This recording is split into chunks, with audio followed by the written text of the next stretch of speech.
All right, so this is where I'm at. This is a pain in the butt. So this is the back skin. This is not the outside. This is the part that goes up against the wall. And you can see where some of the rot was, obviously. So I've been trying to clean this skin off to use it because I got the back wall sheeted now.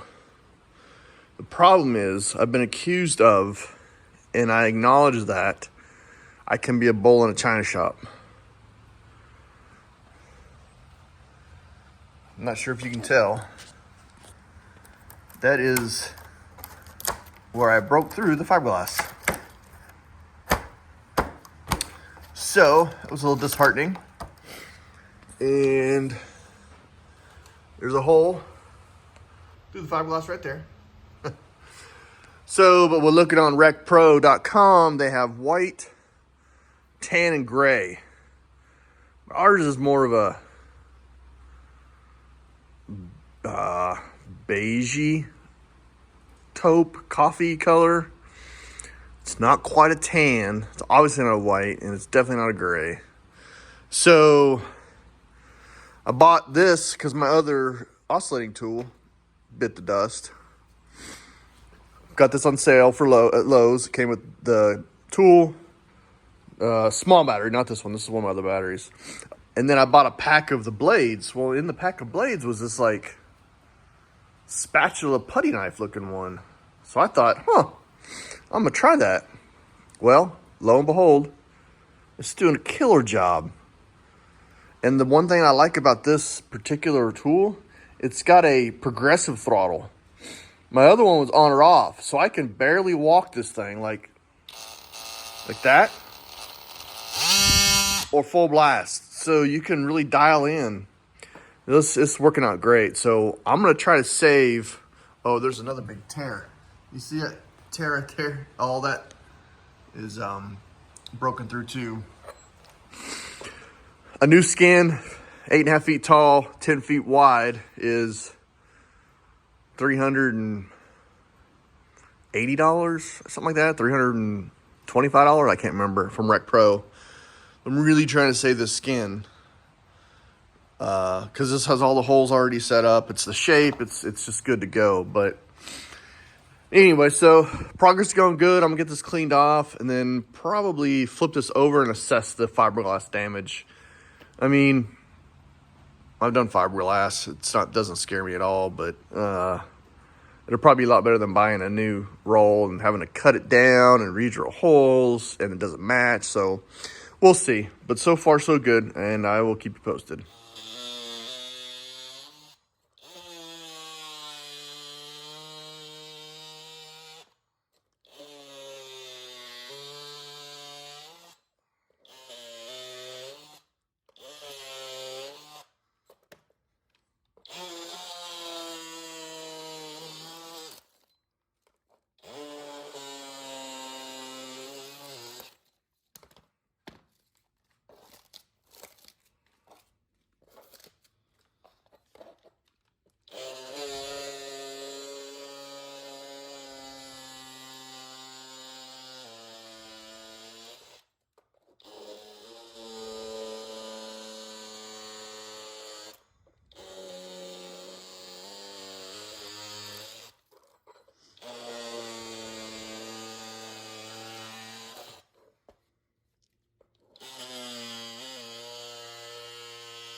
So one thing that works best, or a couple things to keep in mind, I should say, really needs to be on a flat surface. Right now I'm on a concrete garage floor.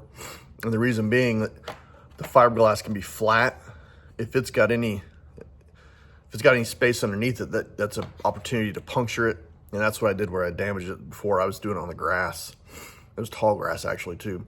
The other thing on this tool is, like I said, with the progressive throttle trigger, you can really dial in the speed, but keeping it not necessarily flat, but there's a sweet angle that allows you to get under the glue and not go through the fiberglass. So that's what I'm doing. That's what I'm kind of feeling for it.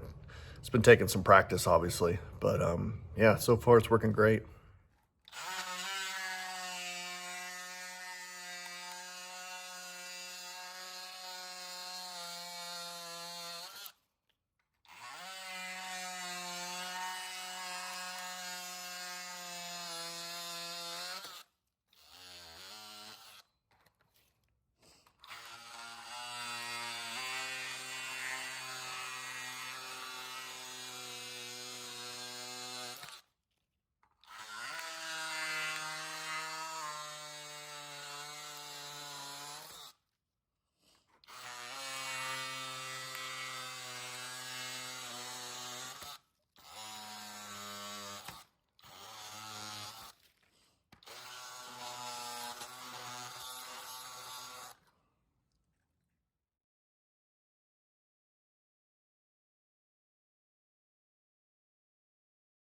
So finishing up on this video for this skin preparing to be installed, there was a section directly below the window that was pristine, really well glued, and some of those clips where I'm using the tool and stuff, those were areas where water intrusion had happened, and there was some wicking and stuff, but it was a lot easier to do those.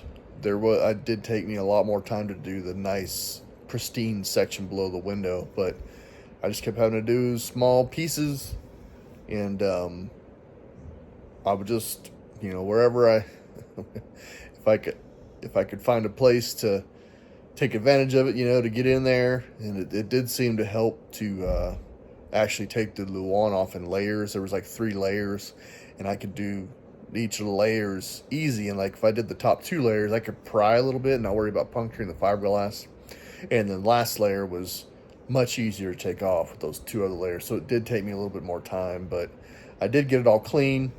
On the back side of those areas where I punctured through the fiberglass, I did put the Turnabond, the layer of that, and so what I'll do is when I put the skin up, I'll come back and I'll sand those cracked areas, cut them out, and get them prepared, and do some fiberglassing or a gel coat, basically, in those cracks and stuff. And I'll try to sand it down. And I think the longer term goal is to paint that whole back wall and take all the graphics off and stuff. So, anyway, just wanted to finish this video out, and thanks for watching.